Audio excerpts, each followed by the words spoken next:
It's a beautiful morning. I think I'll go outside for a while and just smile. Just taking some clean fresh Good morning, air. good afternoon, good evening, and good night to all the players across the world that are watching this replay at the moment. This is Krebs here, bringing you guys another very exciting replay. I'd like to say a firm hello to everyone, to all the new people that have started to follow this channel. Apparently over the last 3 days or so, the channel has grown by about 7.8%. Now that is actually quite a lot, considering in such a short amount of time.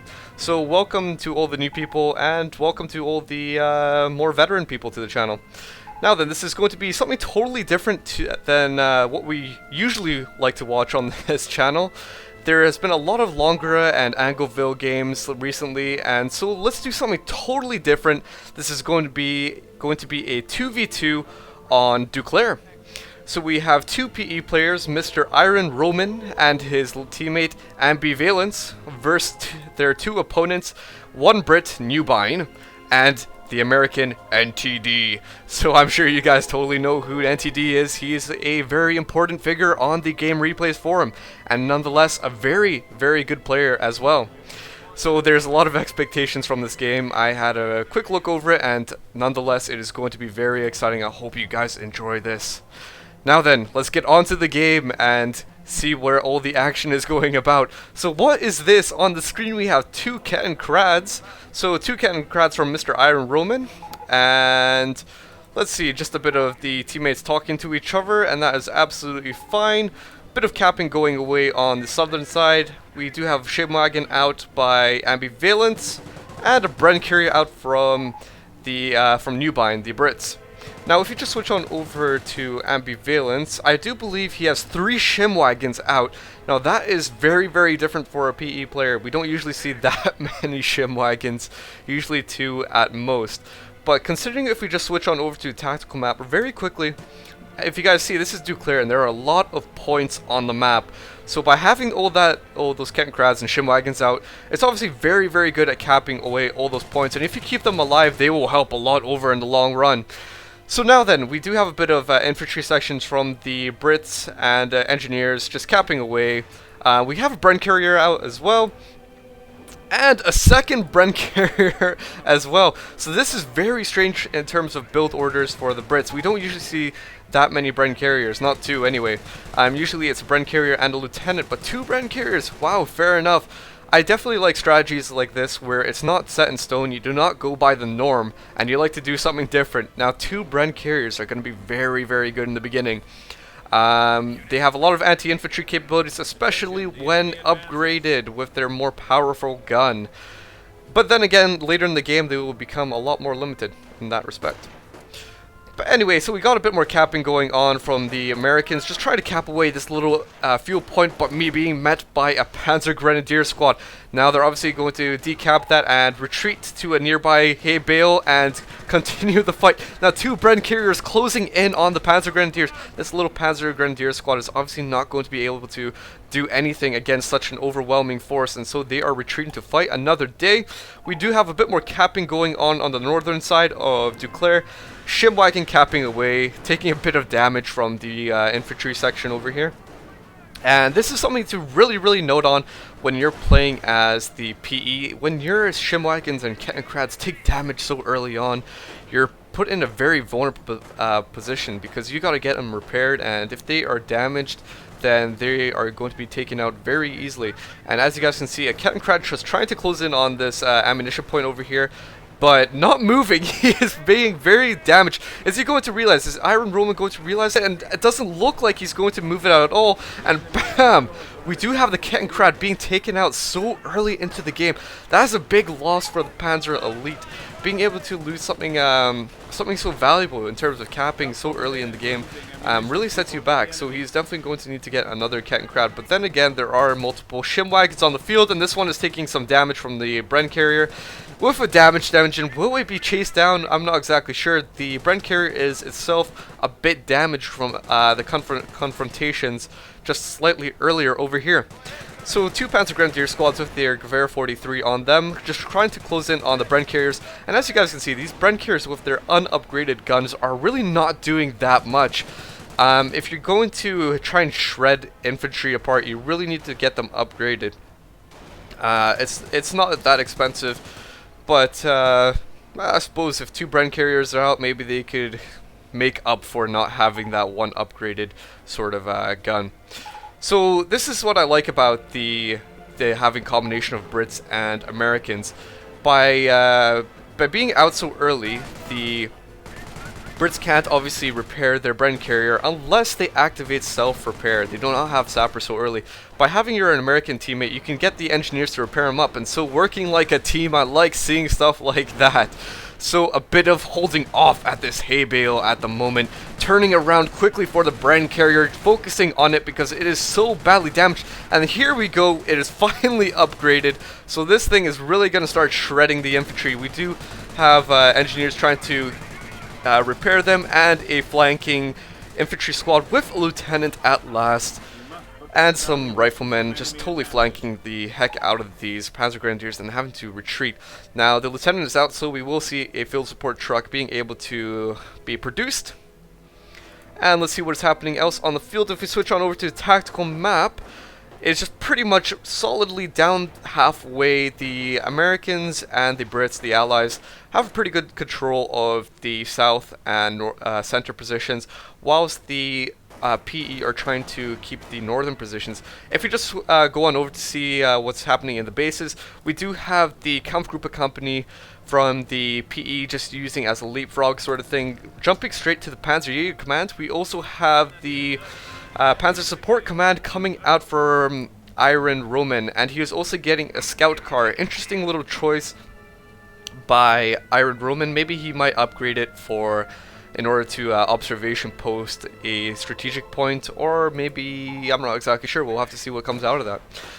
So big flanking squads over here by NTD. He is very keen on his flanking, getting into a very defensive position in the building. These Panzer Grenadiers are really going to have a bit of trouble if they stay in the area, and we do have the bars suddenly coming out from the riflemen.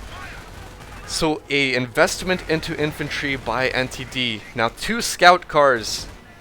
Two scout cars. Very interesting. I suppose these will be quite good at suppressing infantry, just doing a bit of anti-infantry capability, killing all these gentlemen basically. But no match really against the Bren carriers, especially if they are upgraded. Now 2 of these scout cars trying to get in there and take out these Bren carriers. Now the little Bren guns on the infantry squads are trying to button these vehicles, the scout cars, and they are being absolutely mauled.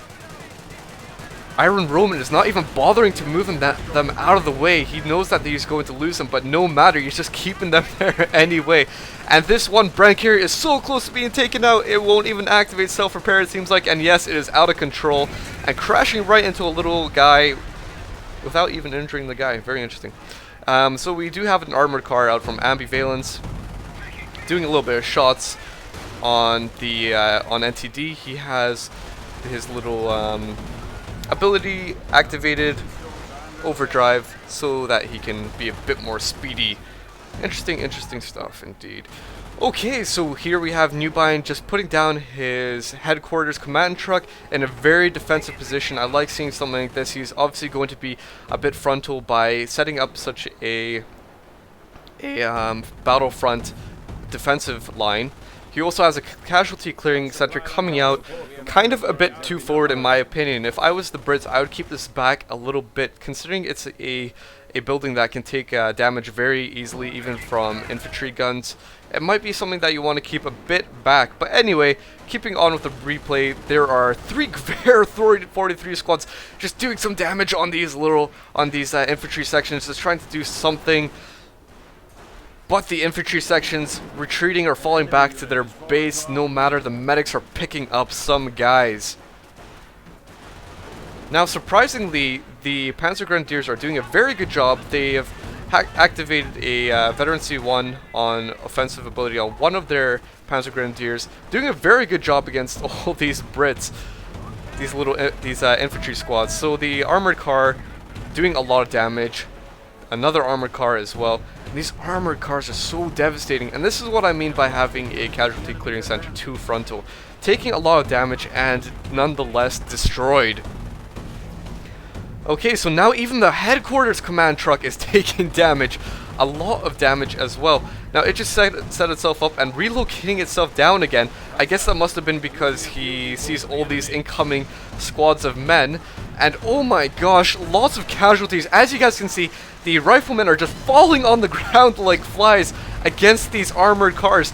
The Panzer Grenadiers are obviously doing a good job, but the stars of the show right at the moment are the armored cars. Just look at these bolts just crashing right into the Americans.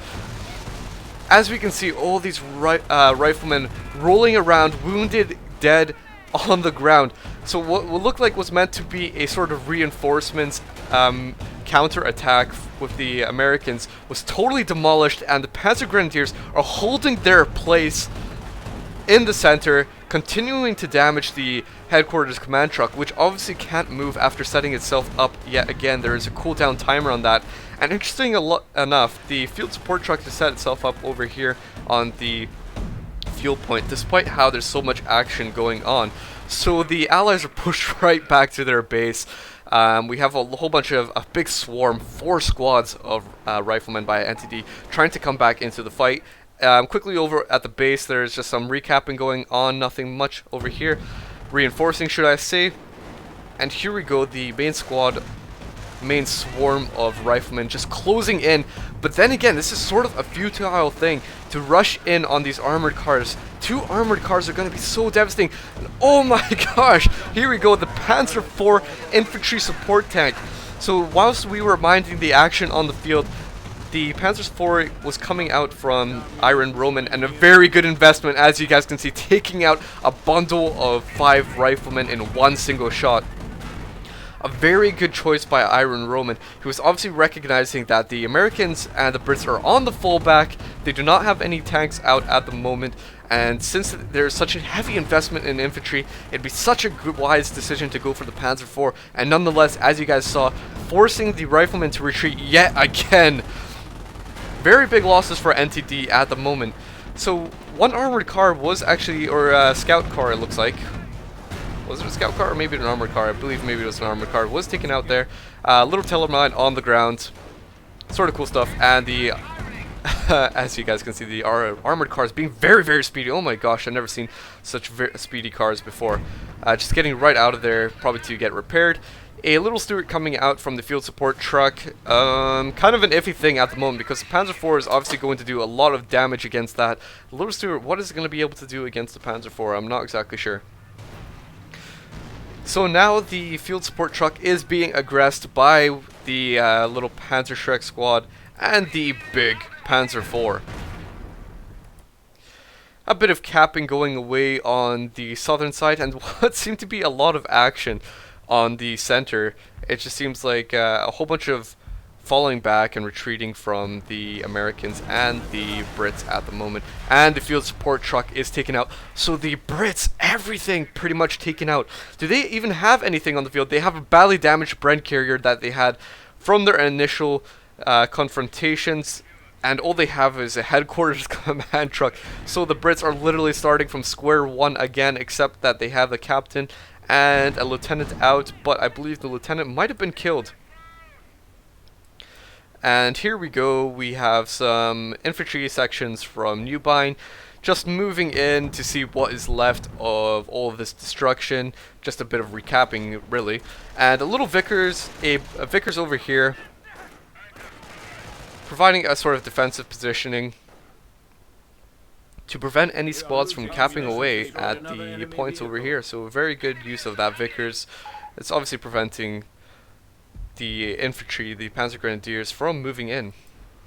Okay, so the Panzer IV is moving in to the Allies' base, just trying to see what he can do, but not being met by anything.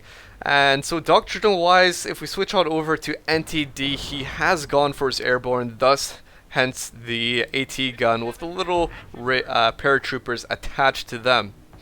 So a kind of good investment, 350 manpower as you guys can see, to call on one of these anywhere on the field that is in sight.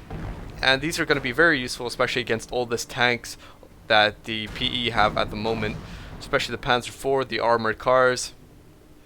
And as you guys can see, NTD just putting a few shots on IronRoman, but he is locked down, so he can't move. He really needs to get himself back up, but he needs to wait for that cooldown to get out of the way, and there we go. Finally getting out of there, and just luckily in the nick of time, switching its frontal armor to get some deflecting shots. So that's going to need repaired. A bit more action going on over here with the engineers and the riflemen closing in on the Panzer Grenadiers, doing a bit of damage, taking out a Panzer Grenadier squad. Okay, so the Allies are really trying to do something at the moment. They have taken very heavy casualties, especially the Brit, and so they are just trying to recover as much as possible and inflict as many casualties on the Panzer Elite. And we do have another Panzer IV coming out from IronRoman, so he is very keen on these. Stuart just being sort of cool, just going around the countryside, seeing if he can kill any Panzer Grenadiers, and instead finding a heavy tank. So the Brits, neubine has relocated his headquarters onto this munitions point over here. So this time around, it's going to be a defensive positioning on this point. And now this is sort of interesting. You would sort of think that this game would be won by now, since the Panzer Elite were doing such a decent job at forcing the Allies to retreat to their base and taking out their forward headquarter trucks. You'd think that they would have a very good chance of winning, but surprisingly, they have just managed to delay the Allies, and this is what the Allies were definitely needing: a Churchill. So the Churchill could do something against the Panzer IV. The Panzer IV won't be able to do much against the Churchill, since the Churchill is so heavily armored. And finally, the Panzer IVs have some sort of opponent on the field, some nemesis. The anti-tank guns are doing a very good job at pushing away the Panzer IVs. And if we quickly look on what's going on over in the Panzer Elite's base, they've got loads of guys just sitting in their base, just trying to repair up their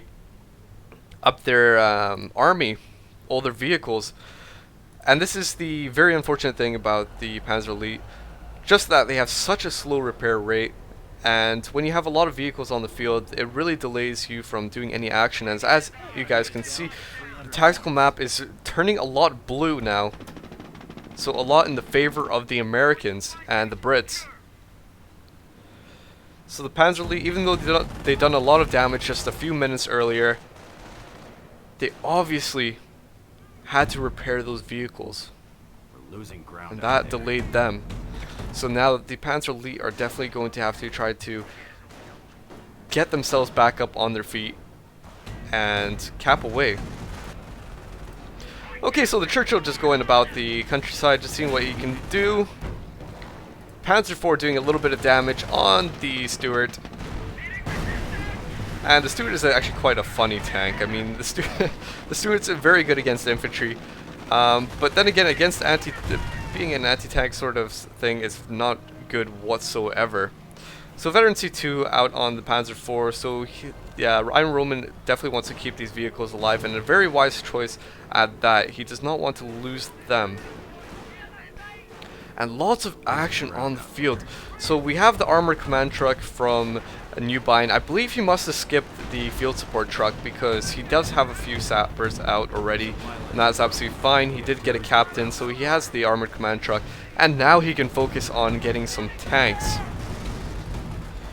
So the Churchill, using its tank shock ability to ram itself right into a whole bunch of Panzer Grenadiers, suppressing them, putting them on the grounds, onto the dirt, and just moving itself out of there, taking a few shots from the Panzer Shreks. And what is this? A little Panzer Shrek shot landing on a teller mine of its own and just activating it, blowing it up. The engineers trying to close in and do something. Bit of flame damage, but nothing really, just having to retreat out of there. Very fragile guys, those engineers. and just a lot of harassive action. This is what I like seeing from players, just constantly action going on. There's not even a single lull moment.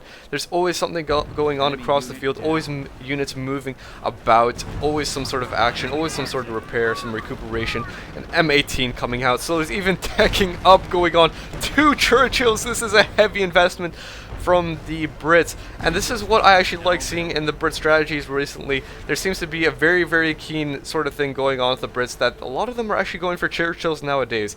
Something we didn't see in 2.601, but a lot more common nowadays. So we do have a flak coming out from Mr. IronRoman. As you guys saw, the very insane range landing on the headquarters command truck, and obviously realizing that had to get it himself out of there before he lost it. So a bit of action going on over here, taking some casualties on from the riflemen, just barely making their way out of there. The Shimwagon also barely getting its way out of there as well, but very damaged. Is it not even going to move out of there? No, it is not. The hedgerows is enough to block any oncoming bullet fire. The M18 just trying to get in there and crush a few guys. As you guys saw, this guy absolutely getting stamped upon. So the M18 obviously is one of the TOV, Tales of Valor units that was replaced, or actually introduced to replace the M10. And if you're going to ask what's the difference between the M18 and the M10, well, the M10 in general is a speedier sort of tank, although I do believe in 2.602 the M18 got quite a bit of buffs in terms of its speed. It is not as good at penetrating enemy armor as the M10 is. However, it does have the ability to camouflage, and by camouflaging it has a first strike bonus. And now this was changed in 2.602. The M18 had a bit of a nerf on its first strike bonus from the camouflage. It now does 1.5 times damage and 1.5 times penetration on that first strike bonus. So very good bonuses on that. Could be very effective if used properly. Now is Churchill just going in right into those Panzer Grenadiers, using tank shock yet again to force away the Panzer Grenadiers, and the tank destroyer doctrine being chosen by Ambivalence. So obviously recognizing that there is a lot of tanks on the field, going right for his tank destroyer, so the antagonist doctrine. So that's why we see the Hetzers, and we're most likely going to see double Panzerschrecks eventually. Probably not yet, but the Hetzer obviously going to be very good at taking out enemy armor, very good penetration on the beast, but not going to do much against infantry. Although I do like its little MG turret on the top, suppressing units. And also a T-17. Now that is quite an interesting choice by neubine. Or not a T-17, that's a Staghound. Now the T-17 and the Staghound look very similar. As you guys can see, the Staghound replaces the Cromwell, and it is a very light anti-infantry tank. Very similar to the T-17. But it has a little infantryman on top of it. Okay, so the Hetzer taking a bit of damage, the damaged engine at the moment. We have 4-man squads from Ambivalence. So a very defensive line for the PE. They, as you guys can see on the map, are just completely encompassed, just surrounded by blue stuff. So they are really going to have to try and do something to push on the Americans. The Americans have a very strong line on the center, so this is going to be very hard for the PE to move in. If they're going to do anything, I don't believe the southern side would be correct either. As you guys can see, there's plenty of M8s, M18s. If they're going to do anything, it's going to be move in on the northern side, because there's almost absolutely nothing here except a Churchill. So the PE need to bring in some sort of anti-tank, possibly the Hetzer. They're taking one of our points.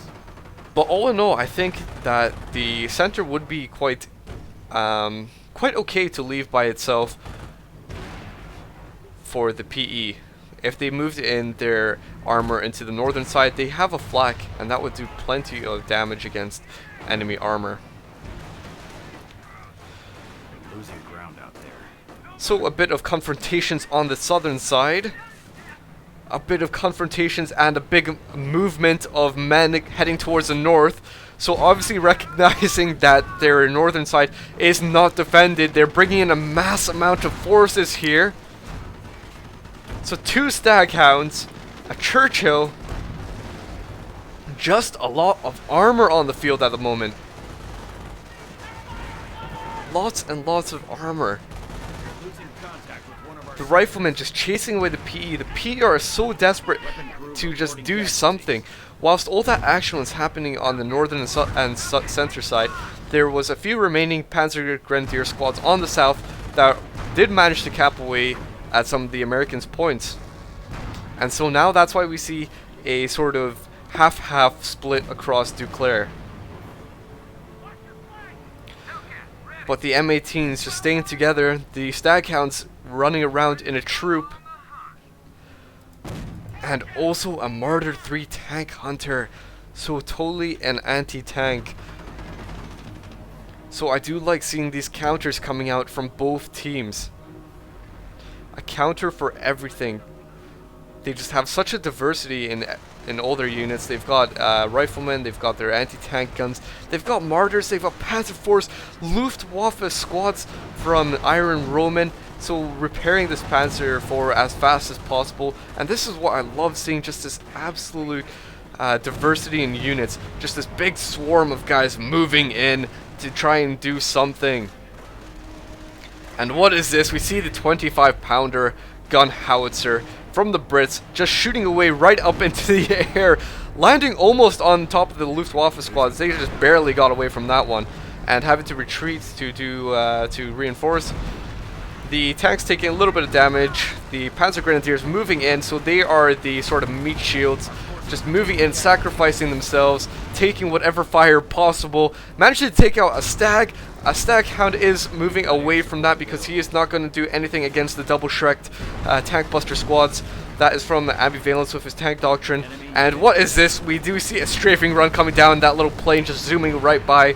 Very good use of that, as we can see, just loads of Panzer Grenadiers just rolling about on the floor dead.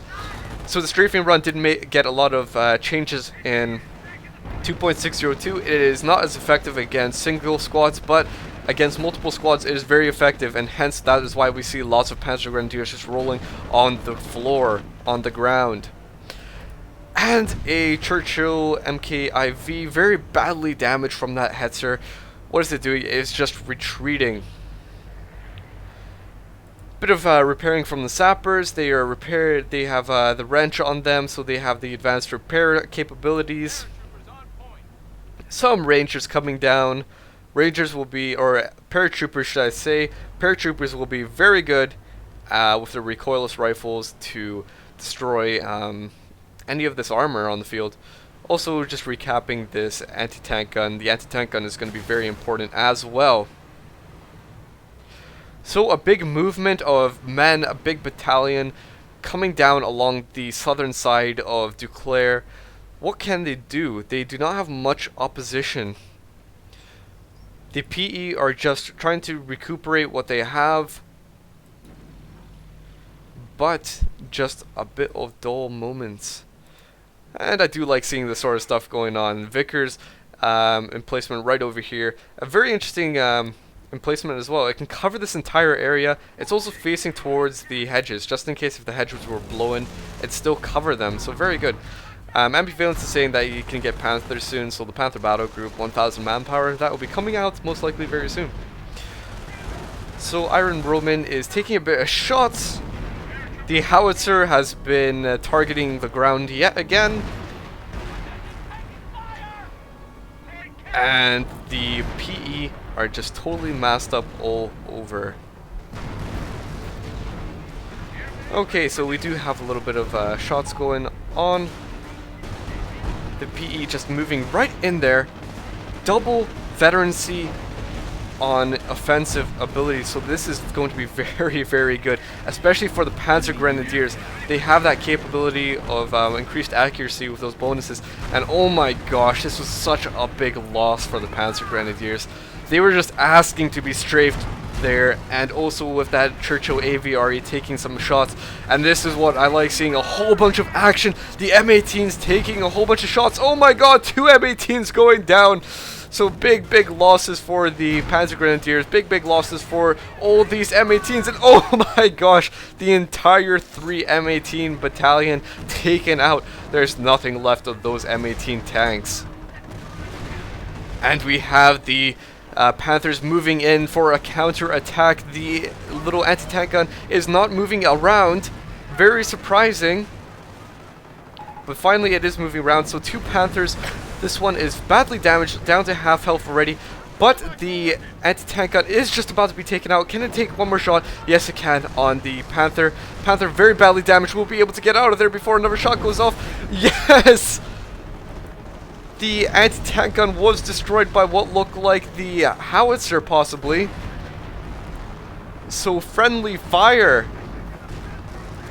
How unfortunate, the Panther just getting out of there. So very near stuff happening on the field at the moment. If we switch on over to the PE and see what's happening here, we have IronRoman just with his little battalion of tanks, the Martyr, the Panzer IV, just sitting away, but everything needs to be desperately repaired. This Panther just being taken out by the 17-pounder, way too close in its range. Just desperately, everything needs to be repaired. The Luftwaffe are getting in there, just trying to get everything to full health again.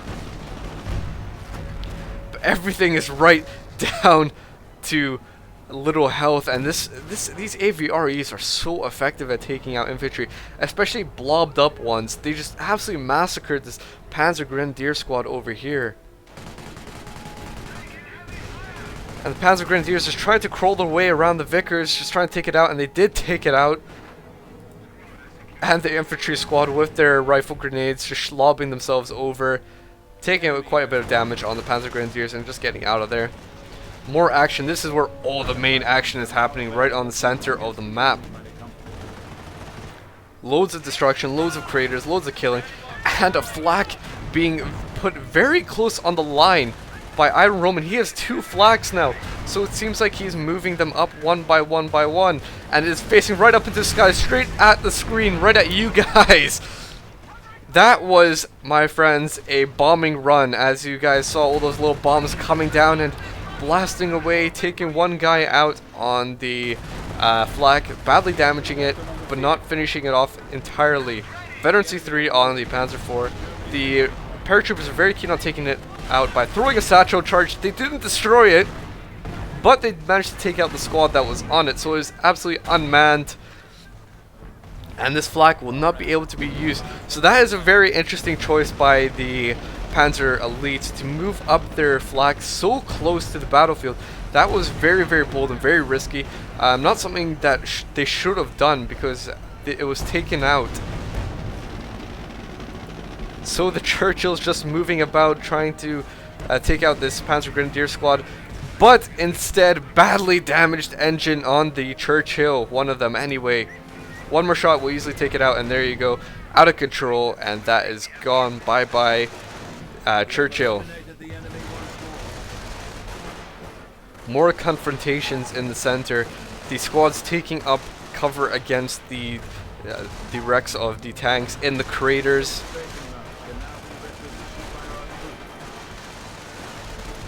And just trying to hold on to what they can. So the Luftwaffe even moving in, trying to do something. What they desperately need is some sort of, I don't know, some sort of grenade would be so nice. Some sort of artillery, I don't even know what they could do, just to throw against all these massed up rifleman squads. Instead, butterfly bombs coming down, the infantry focusing on the Luftwaffe, whilst the butterflies are so nearby they can camouflage, and setting up a very defensive line. And there we go, the riflemen running right into those little butterfly bombs. So we have this sort of movement of Panzer Grenadiers. What we saw just a bit north, we had the Panzer Grenadiers that took out that Churchill, and now we're coming around the back of the Allies, taking out that Churchill and taking out the Armored Command Truck. So we really didn't see that much out of the Armored Command Truck. We just saw the stat count and nothing else. Now the stat count does replace the Cromwell Command Tank. And the Churchill AVRE just having to be a bit cautious.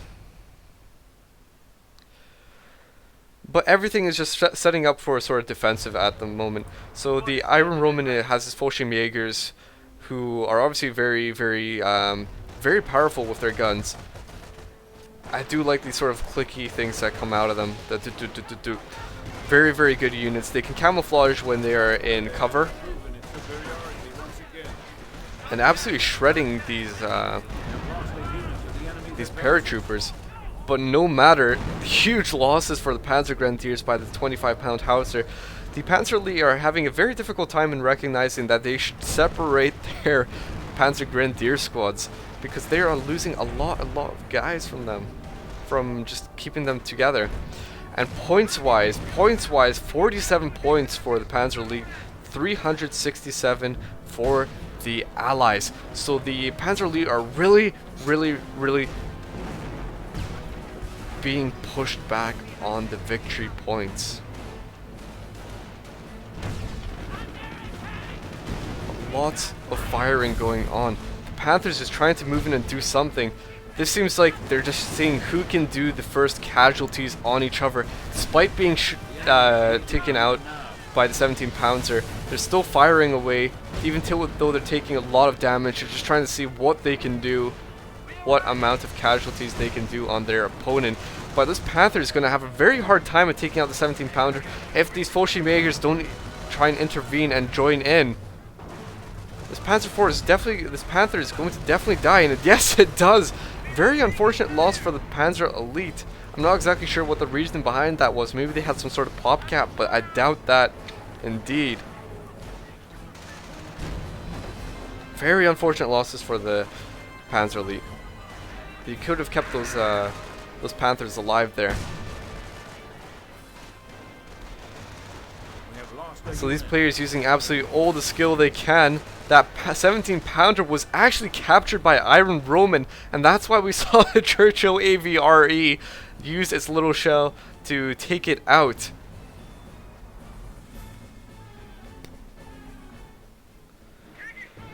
And so the Panzer Elite are really being pushed back. The Riflemen capturing a Panzerschreck. And this is becoming very desperate for the Panzer Elite. I mean, they have been losing so many of their units. They've lost so many tanks. They've even lost the flak over here. But this is what I mean by devastation of the field. If we just switch on over to a more sideways view, a horizontal view, you can see that the hedges over here are absolutely taken out. The stone wall here taken out. And this just sort of appreciates the scale of battling going on. A bit of an incendiary grenade from the Panzer Elite, just landing right on top of these paratroopers, just barely getting away from those flames. The Churchill AVRE putting itself down on hull down. Very good tactic to do. I'm not exactly sure why they came out of that. That was maybe not the best of maneuvers. I suppose they were trying to get away from that. But being on hull down, they take 25% less damage and 25% less penetration. So that could have been definitely used as a benefit against all these Panzerschrecks.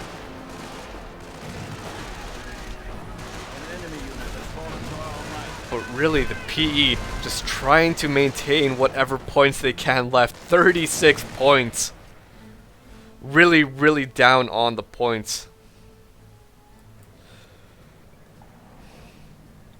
So the PE, at this point of the game, they have to realize, okay, if we're going to survive this, we need to maintain the victory points or else the game is lost. We have eliminated the enemy once more. Ambivalence is saying middle is closer, that he will he will go for it. Obviously, this point is going to be, it's unprotected, but it is quite far away from the Panzerleute. It'd be quite hard to maintain.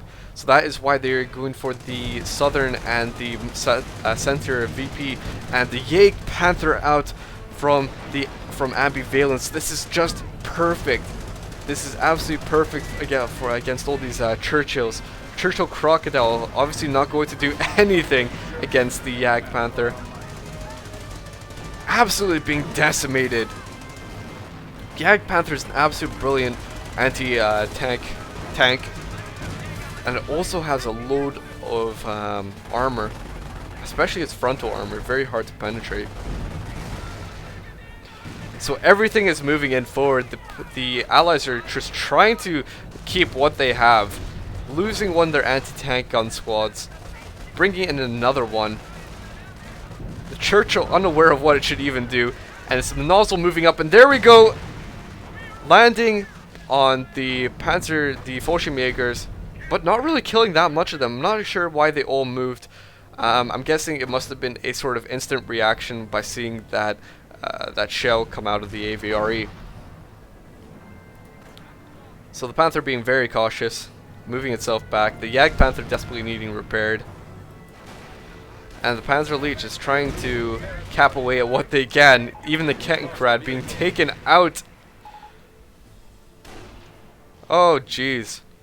And this is what I mean by keeping your Kettenkrads and Shimwagons alive. It's very hard to do as the Panzerleute, keeping them alive, because they're so fragile. They die so easily. But if they had the multiple Kettenkrads and the Shimwagons out on the field, they would be able to cap away at a lot of the points. So very desperate situation for the PE. 26 points and counting. If we look at the points, there are 2 neutral points. Note there are 2 allied points, the red ones, and a neutral one that is just about to go into PE hands. But 21 points left. This is desperate, down to the wire sort of action. What is this, a red smoke? I don't even know what the heck this is. Red smoke for no reason. It looks like it might have been some sort of bug, because it is not going away. 17 points, very close for the Allies to win this, but the points are in the favor of the PE, so that is why we see the points not counting down for them any longer. 307 for the Allies, so they have no worries whatsoever. It's still a long ways away before they could lose from VPs. Another of these mortar shells coming off, absolutely decimating another Panzerleute squad. So it seems what's really a very good investment, these AVREs. A lot of British players seem to be going for the Churchills nowadays, just because the AVREs are so brilliant. Even though they can only use these abilities, the mortar ability, 35 ammunition, it's so effective. Unfortunately, this time around, missing the squads over here. But oh my gosh, look at all the Panthers on the field. 3 Panthers, 3 PE Panthers, and a Jagdpanther. I'm surprised that the PE really just do not move in right now. They could easily go in around the 17-pounder and take it out. They definitely have the force in order to do so. But instead, they're being very cautious. They do not want to lose what they have. The PE so keen on just keeping their points, their VPs. 14 points, 13 points for the PE, and counting down slowly. 12 points. The paratroopers just managing to survive that, just because the Fallschirmjägers were suppressed or pinned down by the strafing run. 8 points for the PE. Yet a few minutes to go left on this replay. This is just open up to anything. There's such big possibilities. The Brits are being moved in on. Where are the Americans? American, where art thou? And TD, I just see your wrecks, your anti-tank guns. And I see a whole bunch of Churchill wrecks, and this is just going absolutely downhill. The Americans, the Allies, have lost so much that even the HQ is taking damage now by 3 Panthers and a Jagdpanther. This really seems a very bad place for the Allies. How are you meant to take on all these tanks and all these squads when you barely have nothing left? So 7 points down on the PE. They were so close to victory. Can they manage something? There are still multiple infantry squads out from the Americans. Strafing run, possibly, of some sort, trying to do something, or maybe that was just a scouting run. But what is this? A very, very ambitious rifleman squad trying to cap away at the victory point. Surprisingly, the Fallschirmjägers are not trying to get closer in there to prevent them from doing so. So this is a very, very sneaky thing for NTD to be doing. He's trying to cap away over here, and he's trying to cap away over here on the center. So trying to win this by points. Oh my gosh, even sacrificing a rifleman squad. Oh no, oh no, oh no, oh no. Very big losses for the Allies for doing that. But the Panthers just even preventing them from preventing the paratroopers and riflemen from capturing the point by moving themselves around in circles alongside the VP. So good defense of the VP. The Allies are just absolutely sacrificing. There's no unit preservation. 2 points down on the PE. Literally 2 points. That is absolutely insane. But what is left for the Americans? It seems absolutely nothing. If they just had a few more squads out, maybe if they had just, I don't know, 2-3 engineers, 2-3 riflemen, they could have just capped away and won this.